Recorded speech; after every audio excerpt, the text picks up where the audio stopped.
ठीक है, तो चलो कॉन्ट्रैक्ट लॉ के सबसे फेमस केस में से एक को देखते हैं। Pharmaceutical society of great Britain versus boots cash chemist 1952। अगर आप लॉ स्टूडेंट हैं तो यकीन मानो यह केस आपको हर कॉन्ट्रैक्ट लॉ मॉड्यूल में मिलेगा। तो कहानी क्या है?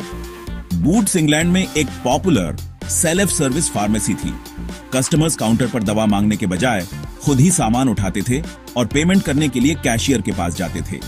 फार्मास्यूटिकल सोसाइटी ने यह कहा कि यह सेटअप कानून तोड़ रहा था, खासतौर पर फार्मेसी एंड पॉइजन्स एक्ट 1933 के सेक्शन 18 को, जिसमें लिखा था कि कुछ दवाएं सिर्फ एक रजिस्टर्ड फार्मासिस्ट की देखरेख में ही बेची जा सकती है। अब मुद्दा यह है, क्या सेल तब हुई जब कस्टमर ने शेल्फ से सामान उठाया या सिर्फ तब जब उसने काउंटर पर पेमेंट की?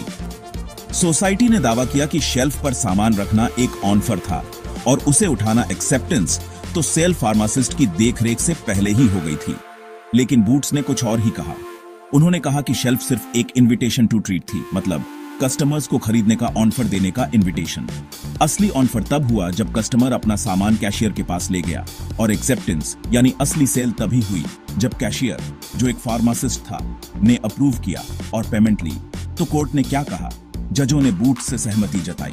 चीफ जस्टिस लॉवर्ड गॉडार्ड ने साफ किया, सिर्फ सामान डिस्प्ले करना ऑनफर नहीं है, यह एक इनविटेशन टू ट्रीट है। कॉन्ट्रैक्ट सिर्फ बिलिंग काउंटर पर बनता है, एक फार्मासिस्ट की देखरेख में। तो बूट्स कानून नहीं तोड़ रहा था। यह केस बहुत जरूरी है क्योंकि इसने एक साफ नियम बनाया, सिर्फ शेल्फ पर सामान रखने से कोई बाइंडिंग कॉन्ट्रैक्ट नहीं बनता।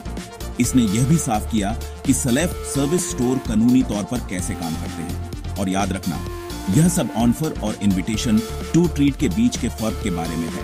तो अगर आपको यह केस अपने एग्जाम्स में दिखे तो फार्मेसी एंड पॉइजन्स एक्ट 1933 के सेक्शन 18 पर ध्यान देना, और कोर्ट ने कॉन्ट्रैक्ट लॉ के उन बेसिक प्रिंसिपल्स को कैसे इंटरप्रेट किया।